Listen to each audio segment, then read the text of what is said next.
Hi, everyone, and welcome to episode 2 of Founder Sessions. In today's podcast, we speak to Jamie O'Neill of Wi-Fi Marketing. We talk about his company and his journey, and we talk about how important data is to businesses. Hope you enjoy. Hi, Jamie. Welcome to the podcast. How are you doing?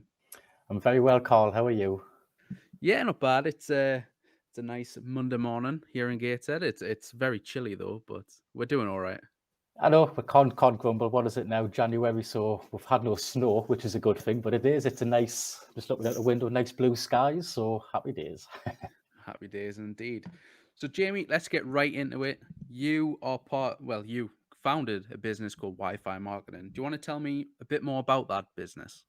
Yeah, sure. So, well, my name's Jamie O'Neill. Founded Wi-Fi Marketing back in 2020, and quite bad timing, to be honest, Carl, when we founded it. So it was sort of the back end of March where I left my sort of previous employer. Then it was sort of 3 days after leaving. We basically went into lockdown. So Boris put the whole country into lockdown. So effectively, Wi-Fi marketing is pretty much it's a business-to-business service, but effectively the guest Wi-Fi side is used by customers. So pretty much overnight, we had no business, to say the least, from a guest Wi-Fi point. So timing was atrocious, but couldn't be helped. But what we effectively did, Carl, we have numerous sort of solutions within our portfolio. So we have our guest Wi-Fi software, which data captures. At the time, with no customers, that wasn't needed. But we then have our email solution. So what we basically done during lockdown was we still went around all of the businesses across hospitality, sort of car showrooms, and we basically wanted those businesses to use our email platform to keep communicating to their particular customer base. And what happened with hospitality is an example, I guess, is a lot of the hospitality customers started to develop apps. They started to go onto the food ordering platforms, so the likes of Just Eat, Uber Eats. And it was a case of basically making sure that those bars, pubs, restaurants could still communicate out to those customers. Um, so that's kind of where we sort of started it. So we are quite a new business in that sense. And it's been a fantastic journey so far. A lot of highs, a lot of lows, especially with lockdown happening. But now we are in a very good place. We are working with some fantastic clients up and down the UK, which is great. Obviously, we work with you guys as well. So it's all positive, which is good from our side. No, it's great to hear. And I think you're just one company in a long, long list that started really in that week of when Boris announced that first lockdown in the UK. That's when we really kicked off with Perch. I know a few other business that's that week when they really, really kicked off. So what was the feeling? Obviously, you would have had the idea for Wi-Fi marketing months, maybe years before you officially took the leap of faith and put all your time and effort into Wi-Fi marketing. So sort of tell me about the weeks, days leading up to you officially launching Wi-Fi marketing. And then please tell me, the days after when you're like, oh, we've started this new business. Oh, okay, we're in lockdown. What happens now?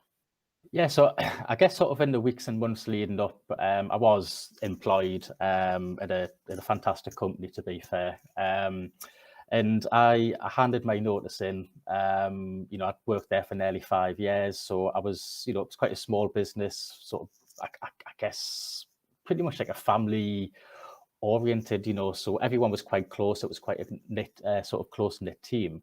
Um, but the reason I started it, Carl, was because I found that a lot of people that were using guest Wi-Fi in terms of customers, so the hotel chains, the independent restaurants, the independent shops, and previously I was selling a guest Wi-Fi solution, which is the software. We were signing people up for a year or 3 years or 5 years.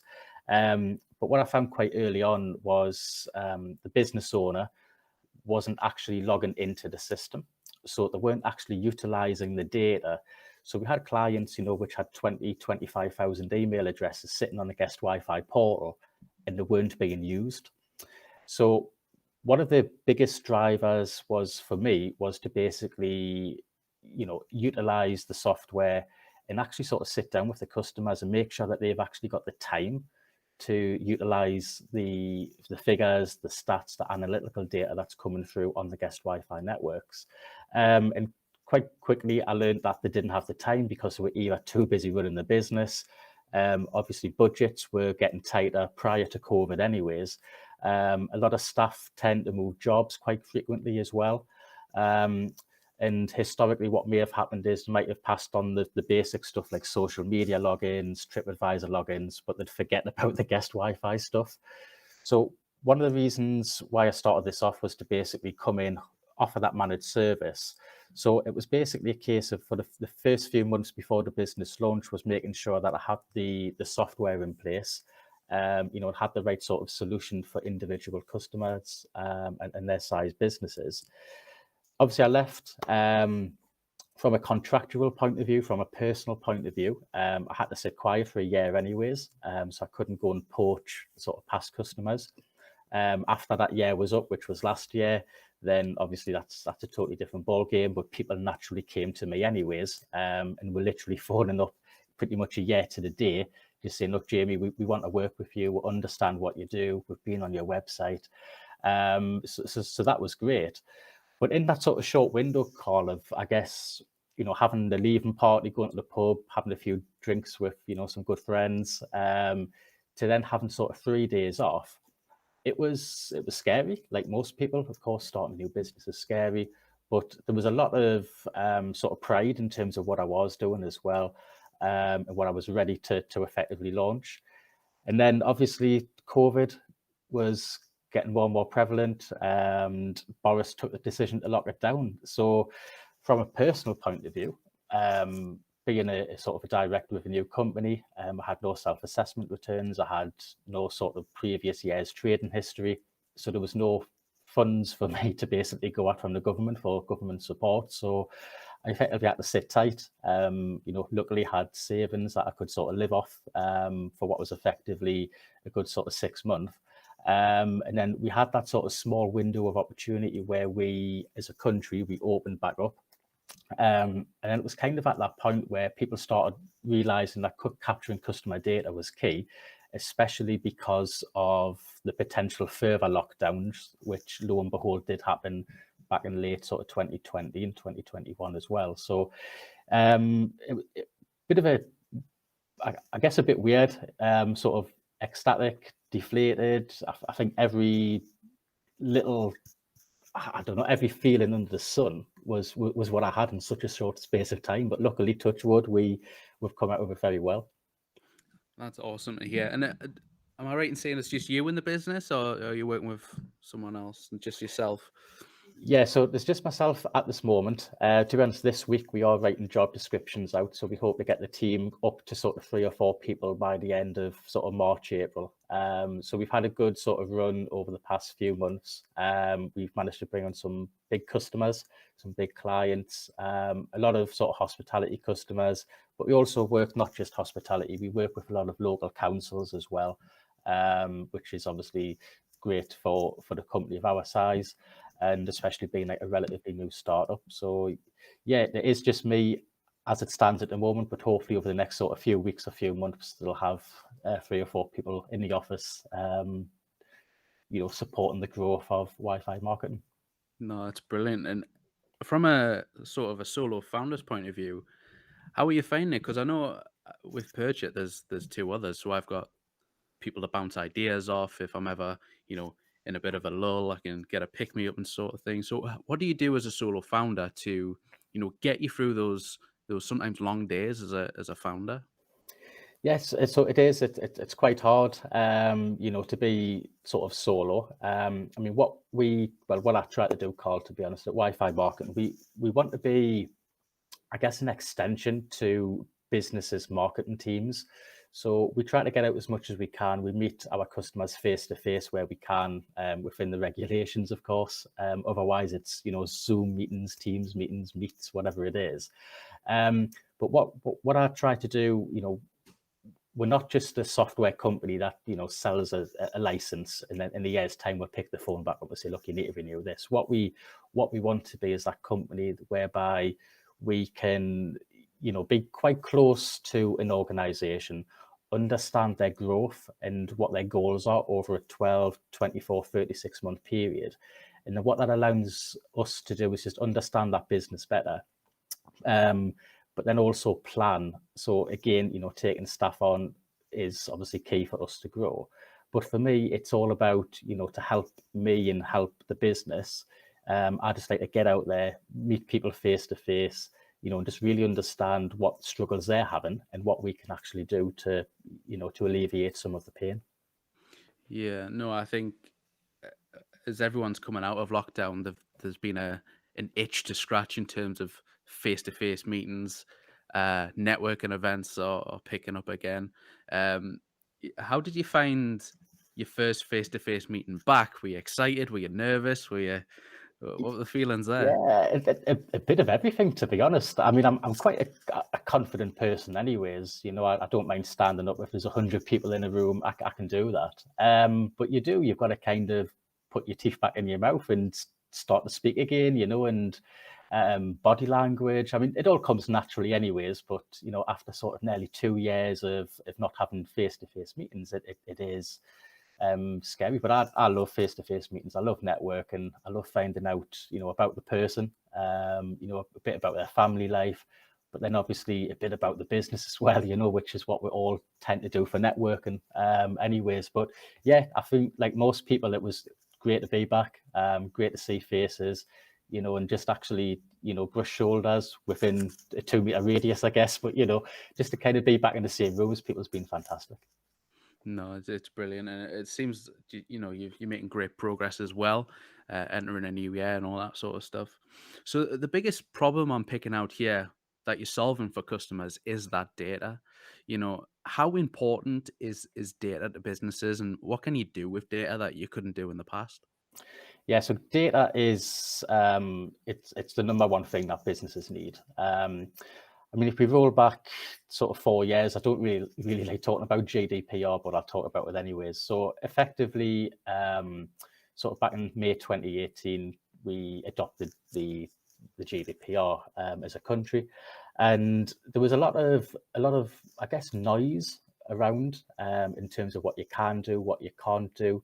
There was a lot of people hates GDPR. I personally love it, and there's a couple of reasons why. So let's say if you had a database of 100,000 people and you're sending out the emails, you're looking at open rates, you're looking at click-through rates, you might only ever have 20% of people opening that database or opening the email, sorry.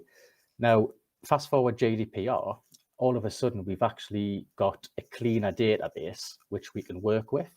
So from a marketing person's point of view, we can now all of a sudden, do some very clever sort of marketing activities, certainly using our platform.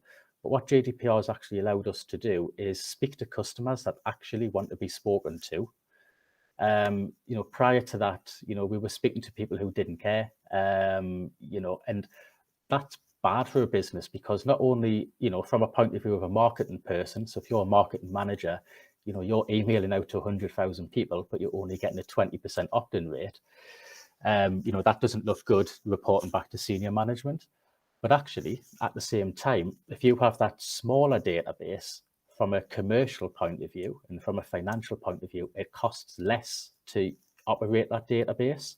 And by communicating to people that want to be spoken to or want to understand your offer or your promotion or whatever it is, it just makes everyone's life from a marketing point of view a lot easier, in my opinion, than what it was 4 years ago. Yeah, so what's really is the key goal for people, businesses, sorry, using that data? What they're trying to really get across? Yeah, so essentially, I guess if we look from a data capture point of view, there's numerous different data points that you can capture. So you can capture people's names, which is great, people's emails, people's mobile numbers. So there could be a little bit of SMS marketing in there as well. But also what we are now trying to do and what the industry as a whole is trying to do is actually integrate as many different solutions into one single platform. So as an example, if we take, let's say we take a hotel, what we can do with our particular solution is we can have the guest Wi-Fi coming in. We could have the website newsletter coming in. We might have a booking platform, which is for their reservations. That can be getting piped in. And there's a whole host of different things, such as order at the table, so an app on somebody's mobile phone. And what we're trying to do is just basically aggregate all of this data together. Now, once we've aggregated the data, we can actually understand the customer a lot better than ever before. So it's not just about an email address. So as an example, if say you booked a hotel in the centre of Newcastle, what we do is we'd understand that from the booking reservation, but then you might log onto the Wi-Fi. So we understand, your date of birth, or we might capture some more information. By using the Wi-Fi, we then have the ability to add things like tracking code or Facebook pixels onto your mobile device. You then might go into the reservation, into the restaurant. You might have a loyalty app, which is part of their sort of wider loyalty app. So you might order a hamburger and chips. And all of a sudden, because we know all of this data and it's all getting funneled into our email CRM solution, we can then start to do some very targeted marketing. So as an example, if somebody's a vegan, we can tag them as being a vegan. We can send out the vegan offers. If you've had your hamburger, we know that you're probably a meat lover, so let's tag you as, being meat. So you might be interested in that. Birthdays, automated emails in the weeks leading up. So it might be, hi, Carl, it's your birthday in 7 days. Why not book a table for 10 and you dine for free on your birthday? Even if you don't, register or book a table, we'll still send you a happy birthday with maybe a discount voucher. And again, because it's a voucher, when it gets scanned at the till, we can then obviously see if you've redeemed that from a personal level. So that's why data is so important. It's all about marketing to the customer. But because we then have the ability to remarket, so such as Facebook Pixel, such as sort of Google Analytics and other tracking code, we can start to build up a bigger picture in terms of what the customer's doing now, but then understand what we can do as an organization at a later date to entice you back into the building. Yeah, and I guess it's such a huge tool for creating that relationship and connection with a customer, because as a business owner, you can't, let's say you're a hotel chain, you have hundreds of thousands of customers every month. You're not going to speak to them one by one individual.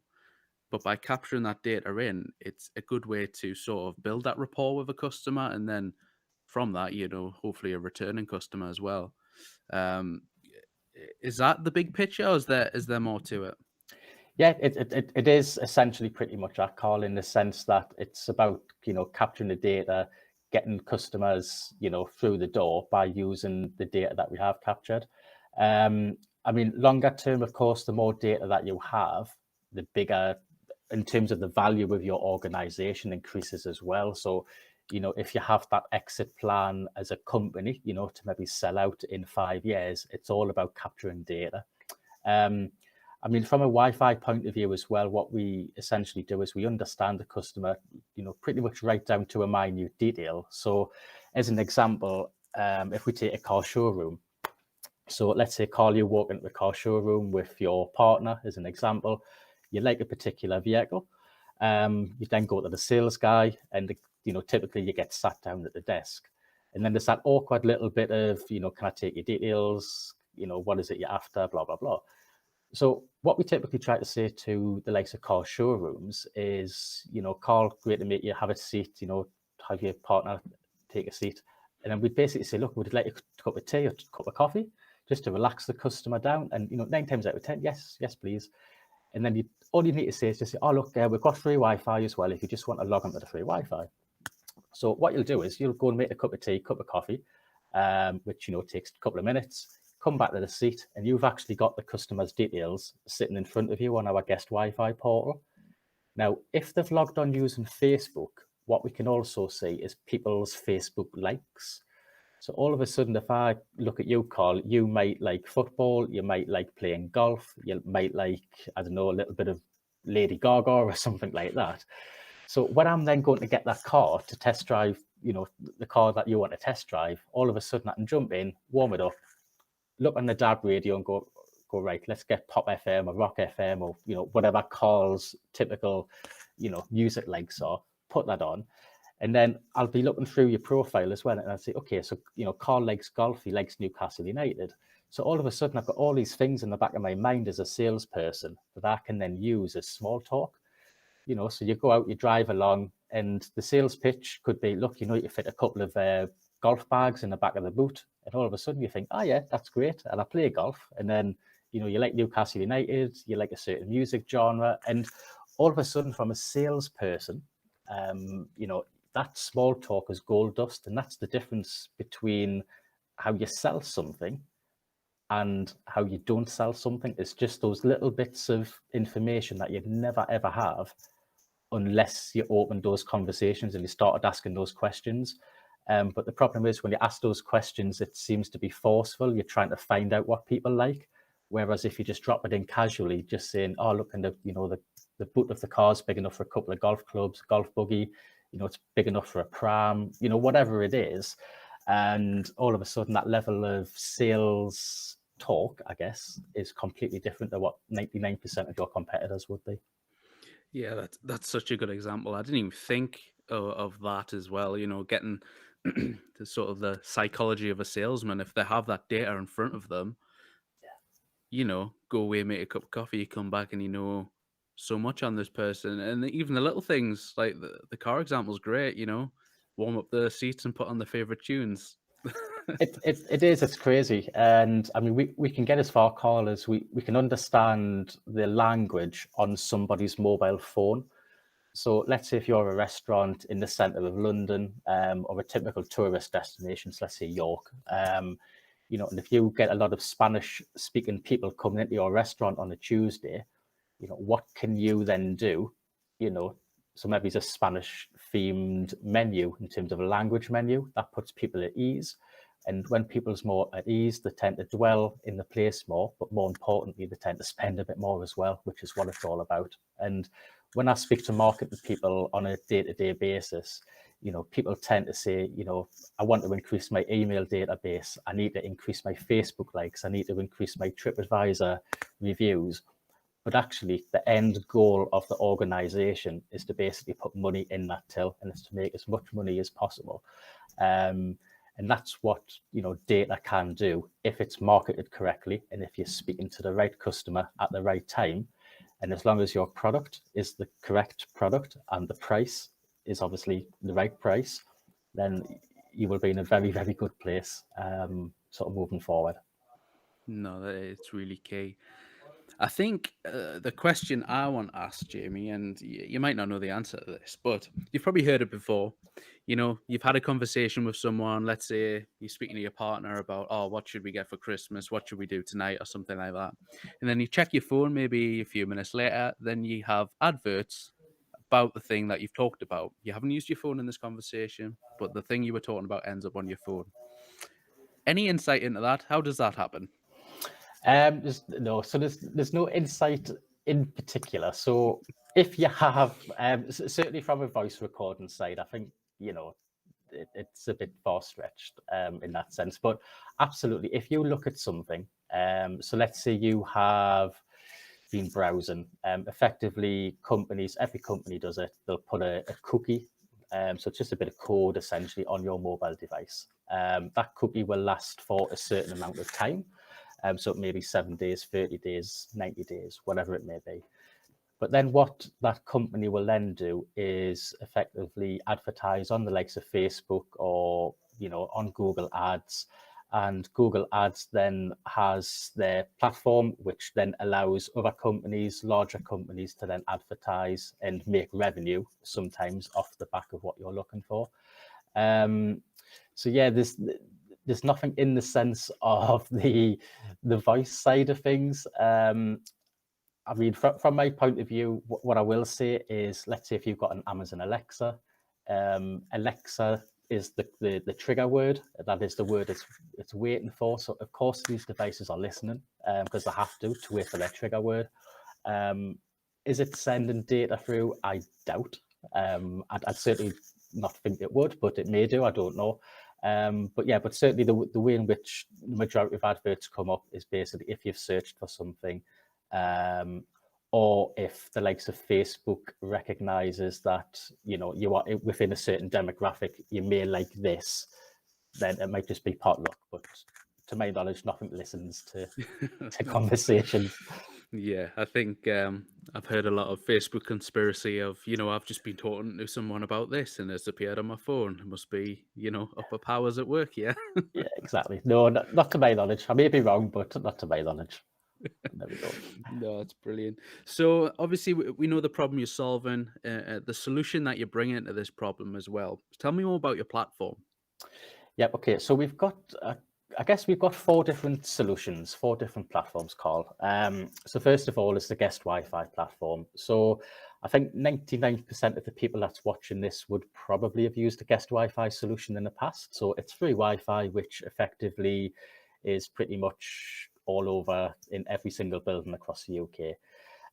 So what we do, we create what we call a splash page, and a splash page is basically a customizable splash page that's relevant to that particular organization. So as an example, if I take one of the restaurants that we have in London, it's fully logoed up, and the customer has the option to either fill in a short registration form, which is basically their name, email address, and date of birth, or they can log in using Facebook. At that point, what we then do is we can hold the person on a page. So if you imagine a YouTube advert where it's slightly annoying, but you have to wait 5 or 10 seconds to skip the ad. So what we then do, we allow other different brands to actually sponsor that splash page. So it builds brand recognition up. It allows the venue to also make revenue off the back of that because they can also sell that advertising space. So effectively, it could theoretically pay for the Wi-Fi, 10 times over, for sure.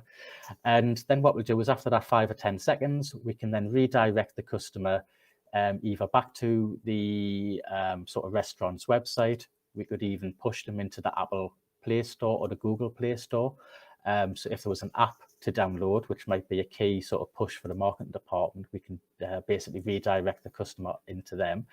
Or finally, we can basically push people into what's called a Facebook chat box sequence on Facebook Messenger, which is becoming a lot more popular nowadays. And we also finally have the option to push people into a WhatsApp business group as well.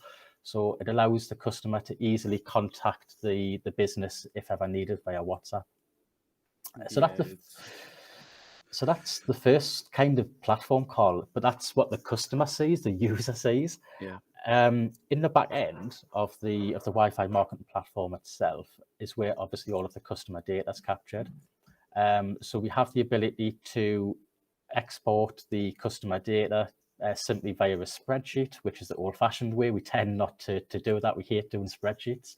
So what we will do is we have sort of API integration. So I guess without getting too technical, API is just basically a way in which two systems communicate, and we transfer data sort of between the systems. So let's say if you've opted into marketing, we can push you directly into MailChimp as an example. It might be a case of you want the business wants to capture TripAdvisor reviews. So again, say 24 hours after somebody has left the restaurant, we can send out an automated TripAdvisor review. But there's also a lot of analytical data in there as well.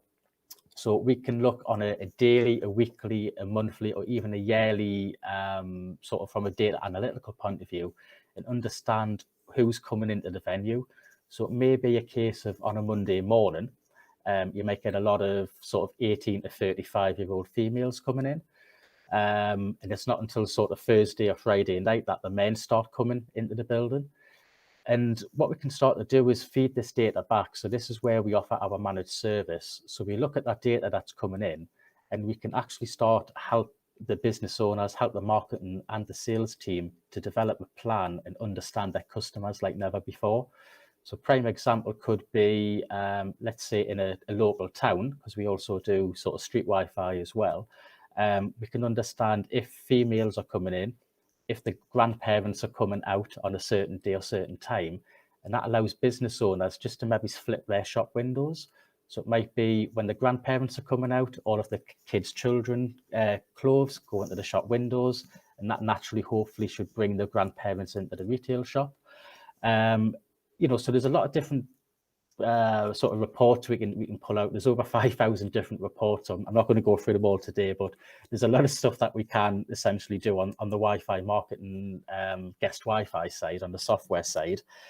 Of course, collecting that data is absolutely key, but you have to use that data. You have to use it for email, or else it's pointless having the system. It's as simple as that.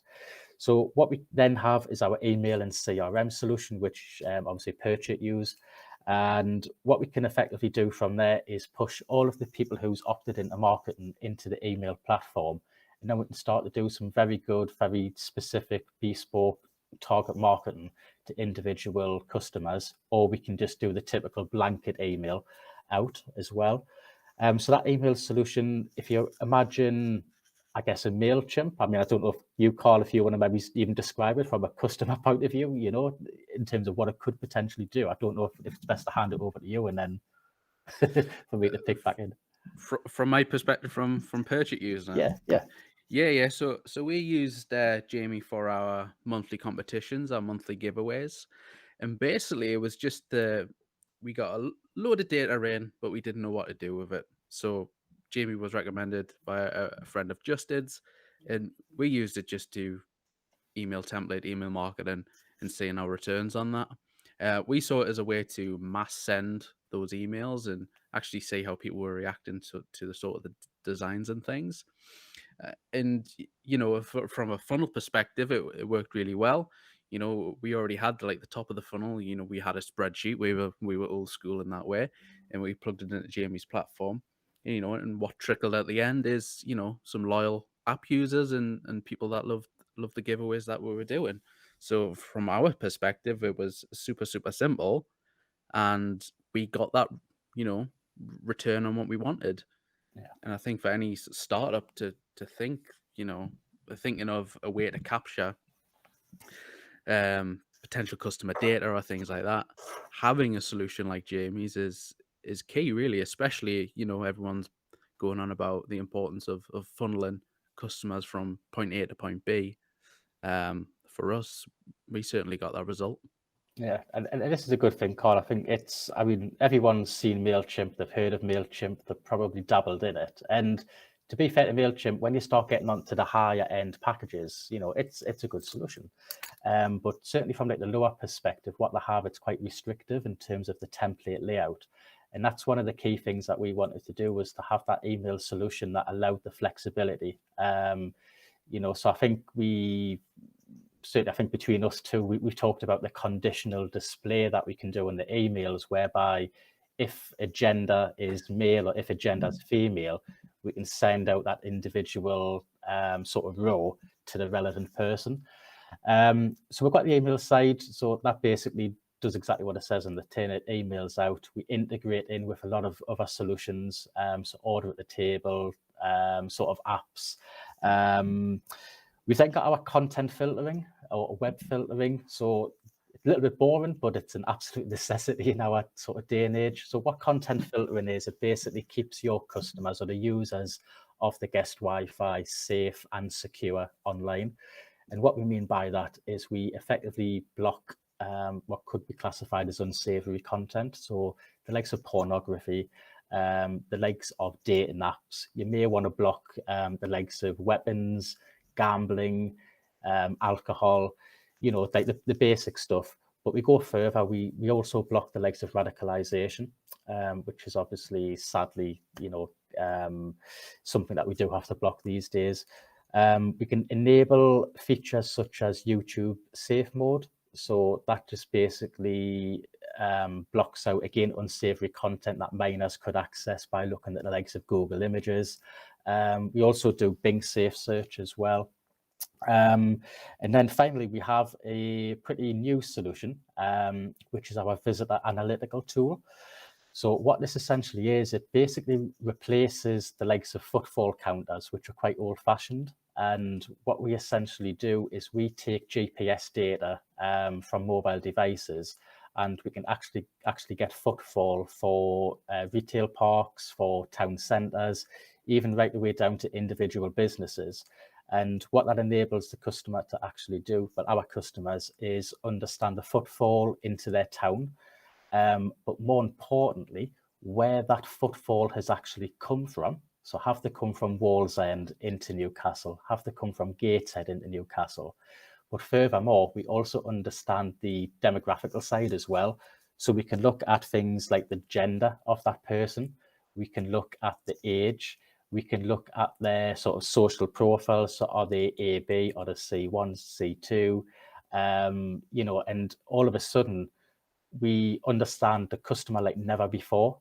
So it's footfall counting, but we are understanding the social side, where the postal code of the customer is coming from. But even more important than that, we can actually help towns understand where the person is then going to after they've left the town. So as an example, they may be visiting Newcastle, but then they may be going to the Metro Centre thereafter. So that shop may not be in Newcastle, but it might be at the Metro Centre.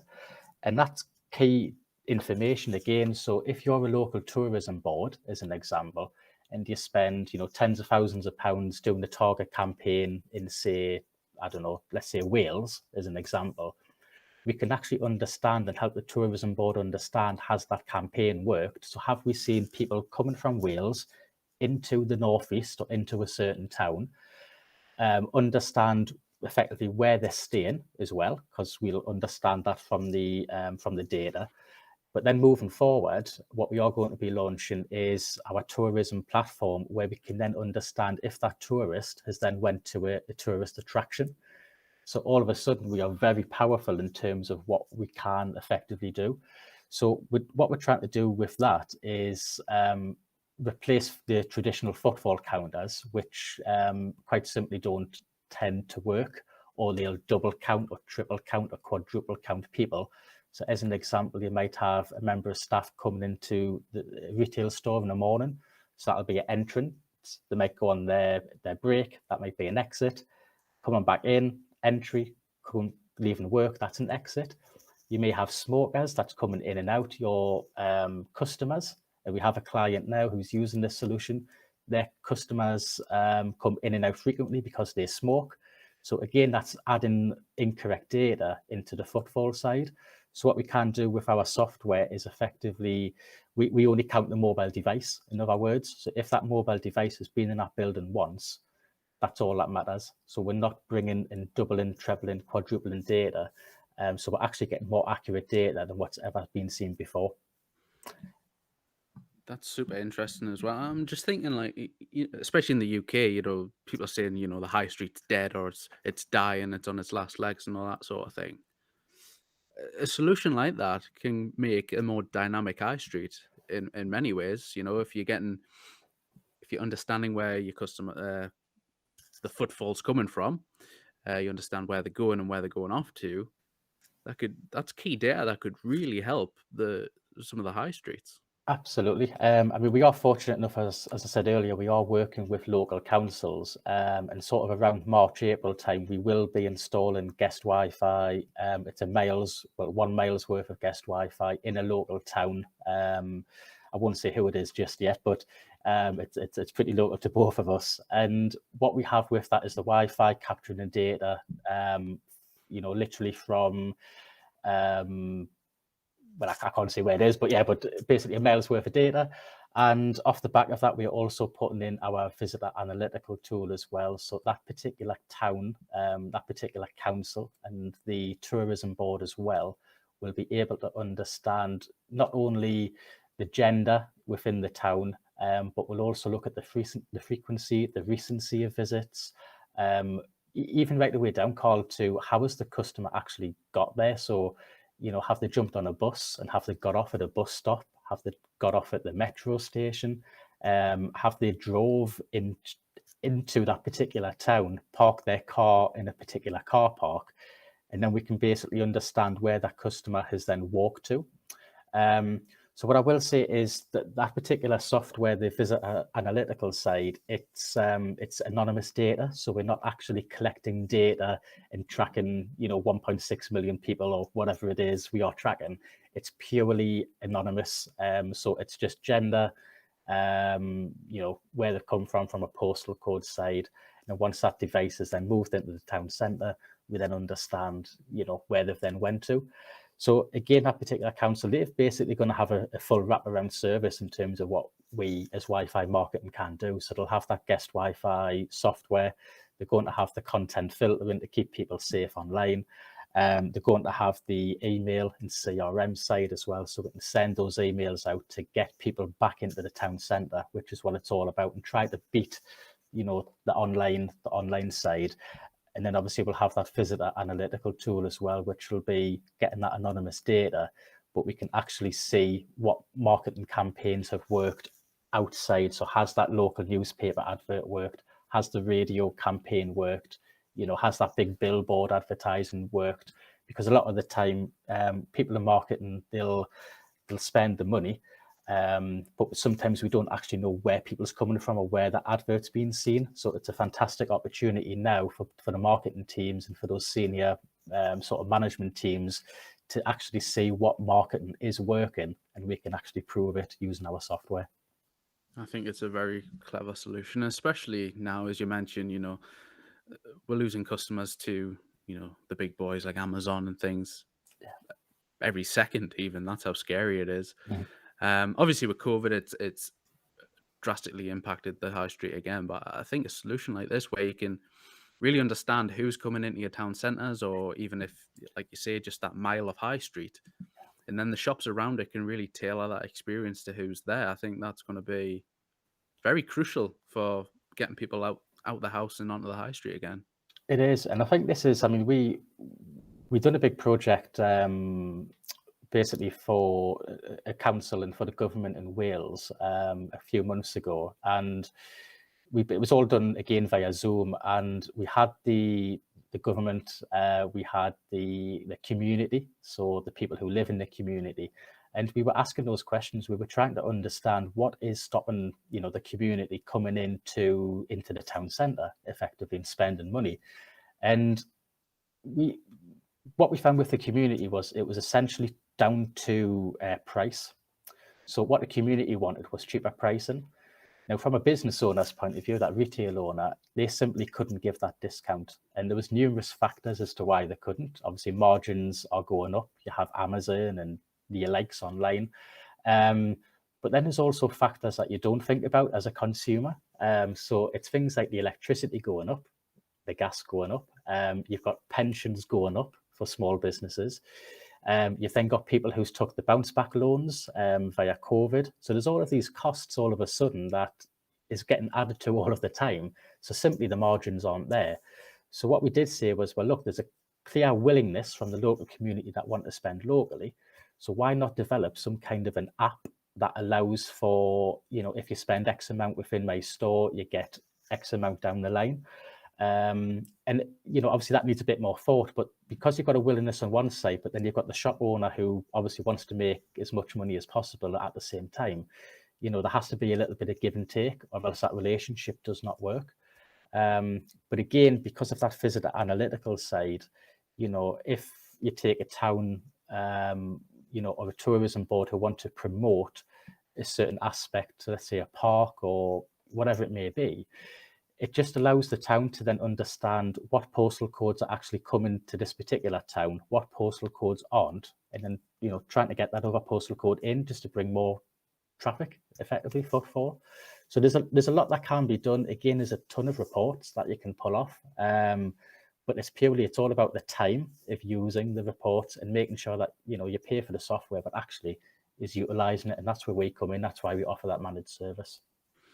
No, it's really smart. And I think nowadays I've been reading a lot around, it's less about, it sounds daft, buying things in store, but it's more about the experience as well. So I think a combination of things there, like a solution like yourselves, a good experience in a store, I think there's a lot there that can really help that high street. Um, my next question is, data from a consumer perspective is sometimes a bit taboo.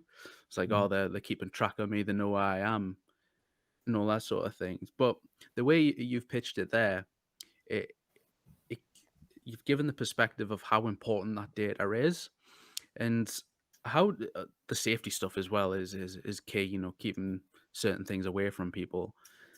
Have you seen a sort of consumer shift in how they think about data? The data's out there in the world. Yeah. People don't like it. People, have you seen people become more accepting of, oh, this business needs my data because it could help my experience? Have you seen more of that, or is there still that perception of data is bad and that sort of thing? Yeah, there's 100%, there's that perception of data as bad. I think a lot of it is, down to bad press, of course. I think the Cambridge Analytica scandal was bad news.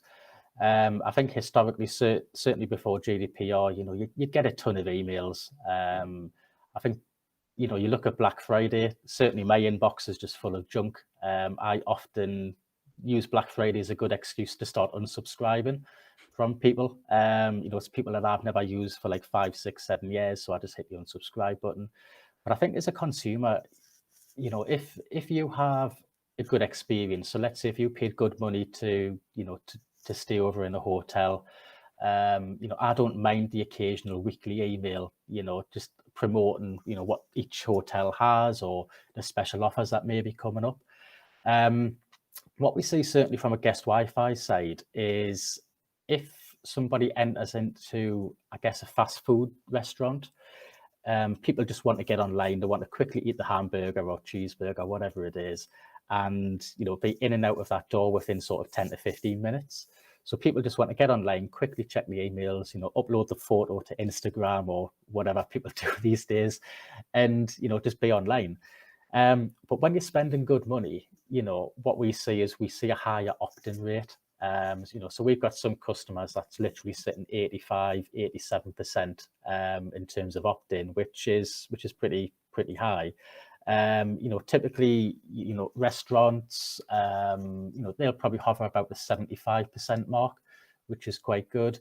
But as I said, if you go into that sort of individual fast food, that sort of fast moving market, the opt-in rates do go a little bit lower. From my point of view, if I'm a consumer, I'll log on to Wi-Fi, absolutely. Will I opt into marketing? Yes, I will, if I want to be communicated to, and that's what GDPR gave us the ability to do. It is absolutely a bit of some people see it as a bad area. Some people don't want to be marketed to. Again, got no problem with that. You can use our Wi-Fi service. We just simply won't send you any information. We won't send you any special offers, or you won't be made aware of any special offers unless you visit the website, unless you make the effort to effectively want to be communicated to. So it swings and roundabouts, Carl, to be honest. I think the youngsters these days are obviously, a little bit more kind of clued up in terms of what data does, because it's now being taught a little bit within the curriculum, within education, with the likes of coding and stuff like that. So I think the younger generation are starting to understand a little bit more, but actually to understand the benefits a lot more as well. So I'm all for data naturally, but if I don't want to be communicated to, I just don't tick that box. It's as simple as that. Yeah, I think everything goes back to you understanding what it is and how it can be worked. With the GDPR stuff, we're seeing a lot of sort of nice to have features and things. So my example this week is Gmail saying, "Oh, you haven't opened an email from this company in a few months or whatever. Would you like to unsubscribe?" And it's one tap and you're unsubscribed. I think that's sort of the freedom and beauty, this GDPR has led to. Mhm. Um, I want to move into sort of the market that you're operating in. Who is your ideal customer?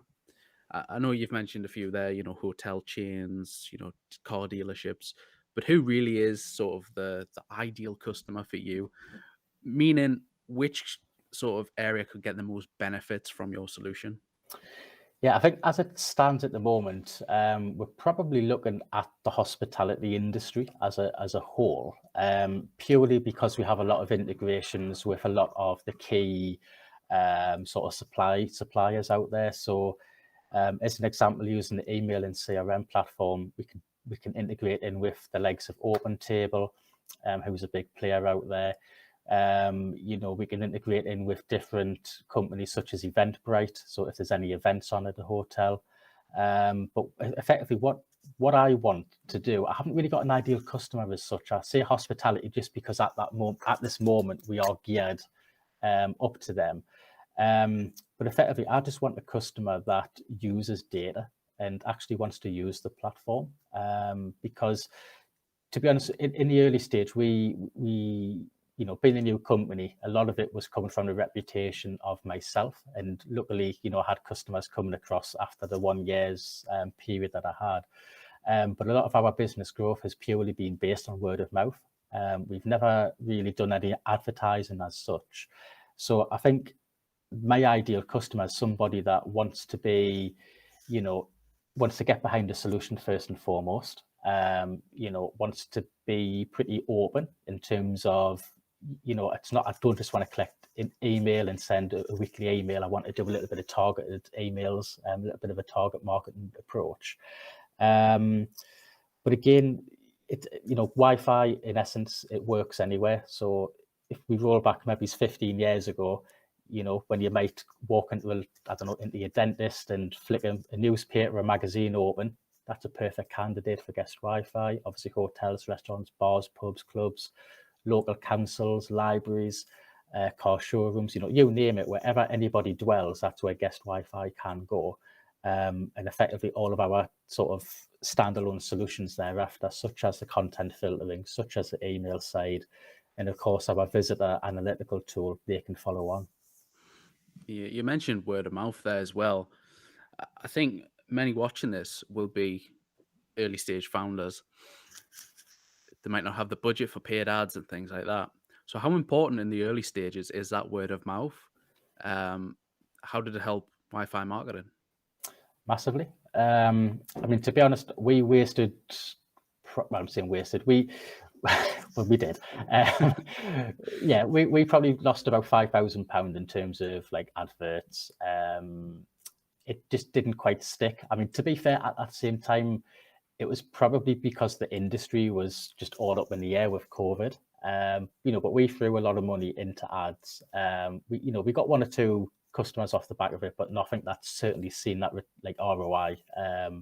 So word of mouth is key. I think you have to have obviously the right solution first and foremost. You have to have a customer that buys into your organization as well. But what is key, of course, I mean, certainly from my point of view, because I'm offering a solution, the software side, we have to have a couple of different options. So typically customers, they'll either buy on the solution or buy on you as an individual, or they'll be buying on price. So what we typically find is those that buy on price, that's fine. We have a solution for that. We'll guide the customer down to the cheapest route, essentially. That's fine. But the ones that we work closely with and the ones where we're kind of seen as their extended marketing team are the ones that's basically passed referrals on. They've done video testimonials as well, which is obviously great. And I mean, to be honest, we spoke to a client last week who said, do you have any testimonials in terms of PDFs, in terms of return on investment? And what we don't do as a company, we don't really shout about who we work with because we want to, a lot of ours is client confidentiality, but at the same time, we don't really want to shout. But what I said to that customer was just like, look, we've been with some customers, or I've been with some customers for 5 or so years, and they've never dropped us since. And at Wi-Fi Market, what we do is we work on a monthly contract. So we don't sign people up for, 1-year contracts or 5-year contracts. If somebody wants to, we'll happily sign them up. But we just do it on a rolling 30-day sort of monthly contract. And our customer retention rate so far is 100%, which is great. At some point, of course, we may well lose a customer or two. That's part and parcel of that cycle of being in business.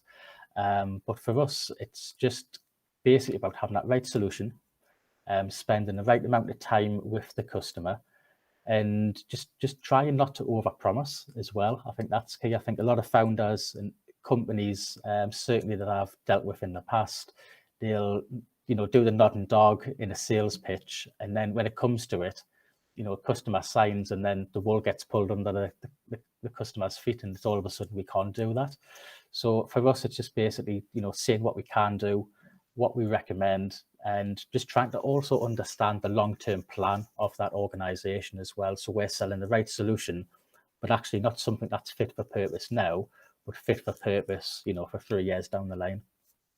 Yeah, no, I think you made a good point there, not by saying you're not shouting about who you're working with. I think sometimes that's the best way, because unless you're a very specific business that needs to do that certain thing, if the numbers are going up in your bank account, you don't need to shout about, you know, everything else is vanity. Yeah, As long as the only metric that matters is your bank account at the end of the month. this is it. And I think, I kind of operate in a weird space in the sense that it's like sort of marketing, but it's also IT.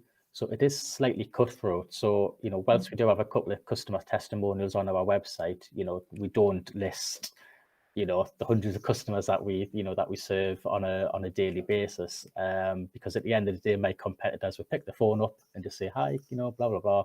So all you're doing is you're just giving your competitors an opportunity to undercut whether it's price or try to sell another solution in. So, and a lot of what we do, Carl, as well, we keep our customer at the forefront of our mind. So, it's with permission that we, do a testimonial, but we certainly don't shout about who we work with. Because 9 times out of 10, our client base, they don't want their competitors to also know what solution they are using.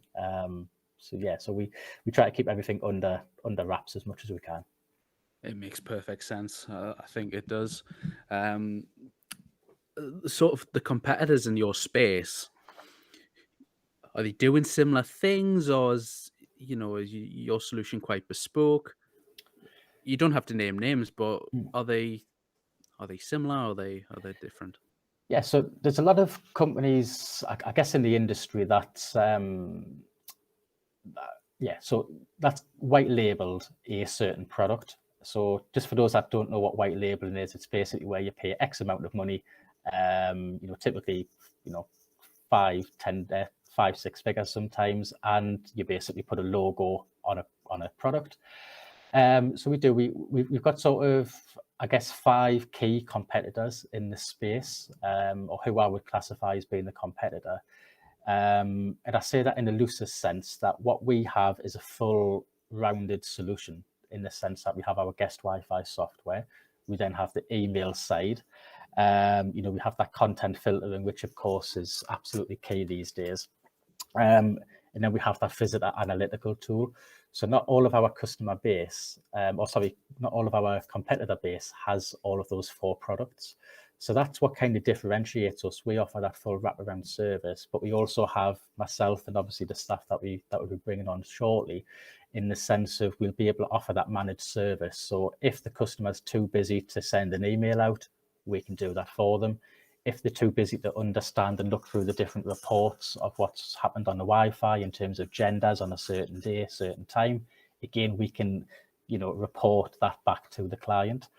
So there's probably 5 out there that I would say are competitors that they touch up against us quite frequently. I mean, I'm quite good in the sense that we always do sort of competitor analysis. So we understand the pricing models, we understand the solution. And to be honest, 9 times out of 10, a lot of the time is where our competitors have dropped the ball for whatever reason. And, we bring in new customers that way. And it's not something that we like doing. We never slag a competitor off, because to be fair, everyone that's out there are all very good companies. There's a lot that's been there from sort of 2013, 2014, selling software day in, day out. And just as I said earlier, like any business, people will drop the ball. People might not like the solution. They might have lost, their account manager. And it's that simple, really. So there's a few in there. from an email perspective, you've got the obvious, the likes of MailChimp, which is the blatant obvious. You've got the likes of Constant Contact.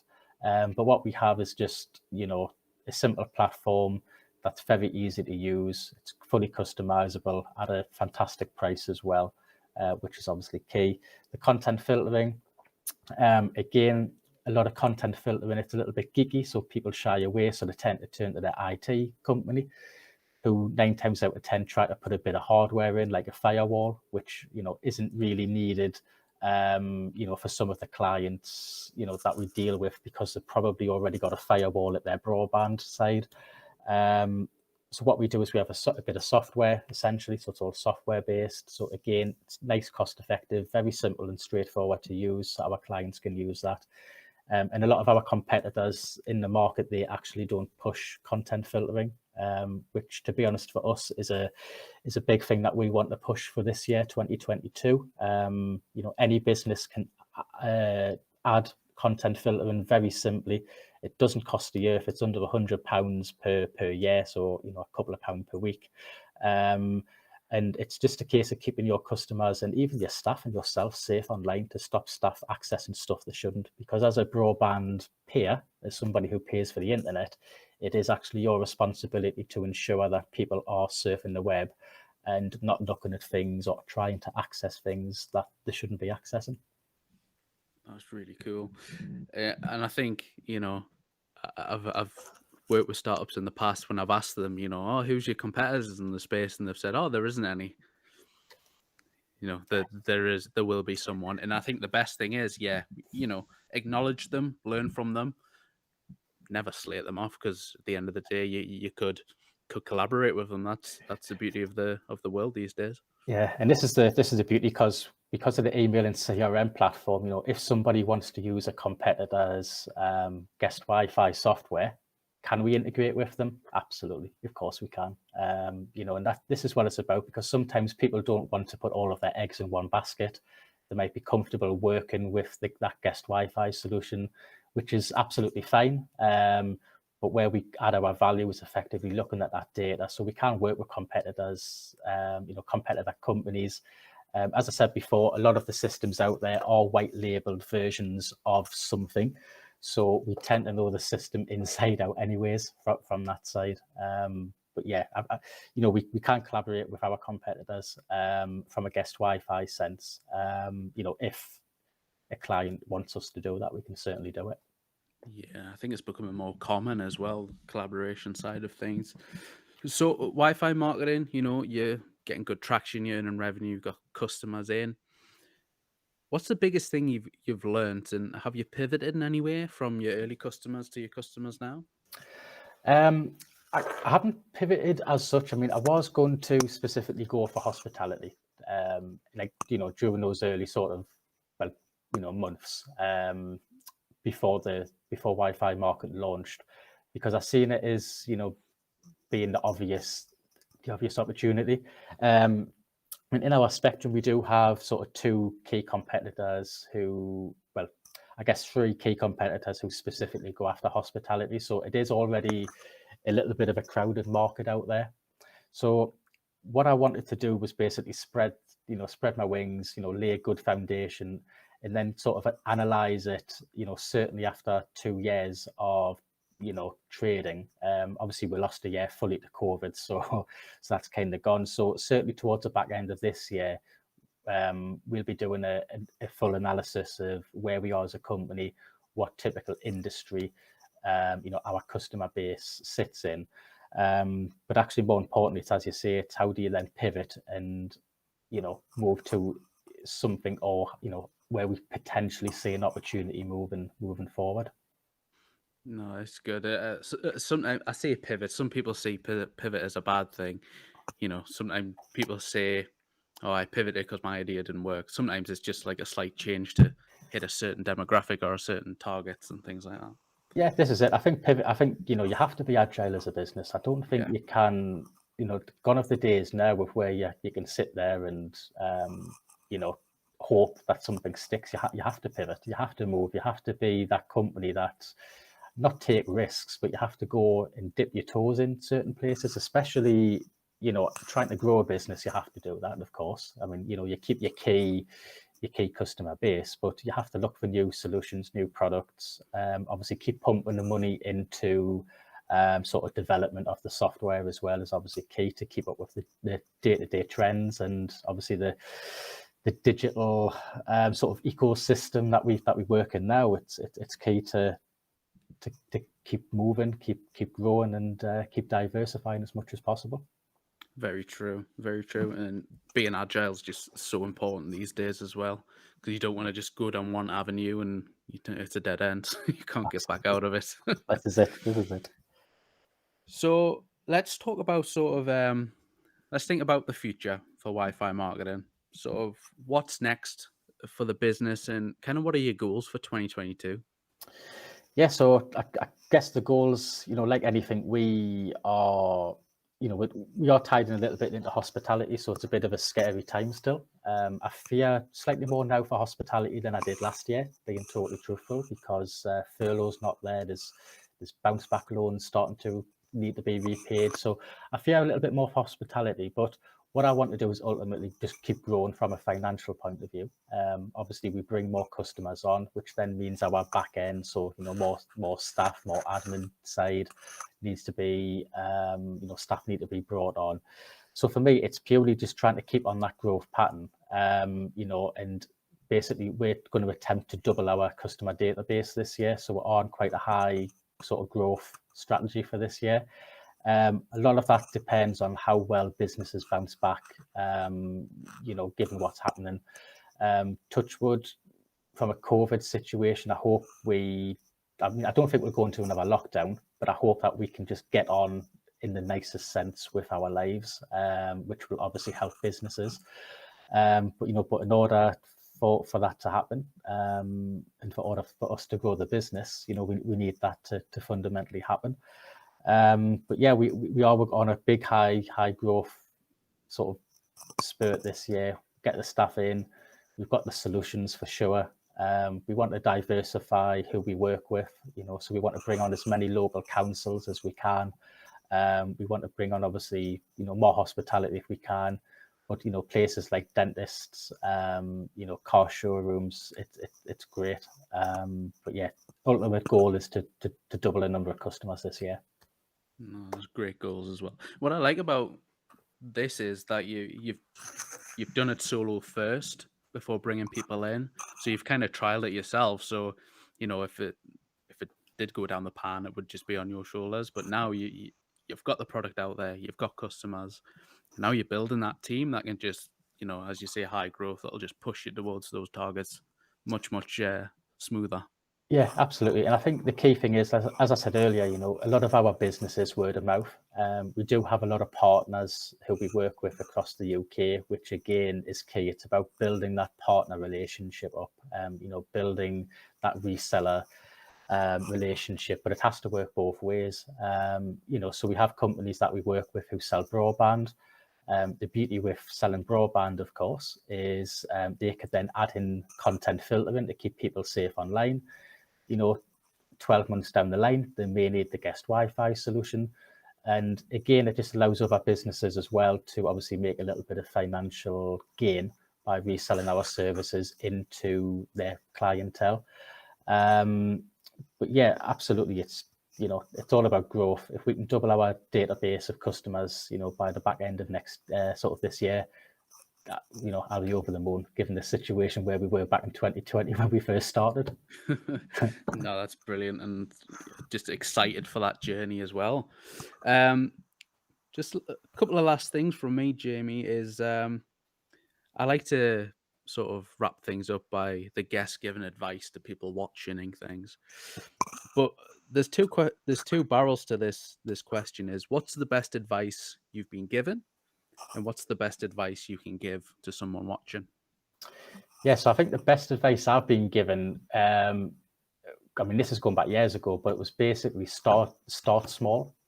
And I have literally started small. Well, you just said there, took the words out of my mouth. It is just me. The biggest financial outlay, of course, is staff.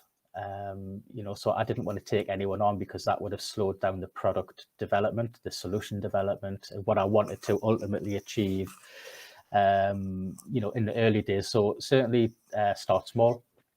The best advice I can give, to be honest, is probably the same again, because that's literally what has been the best advice: is start small.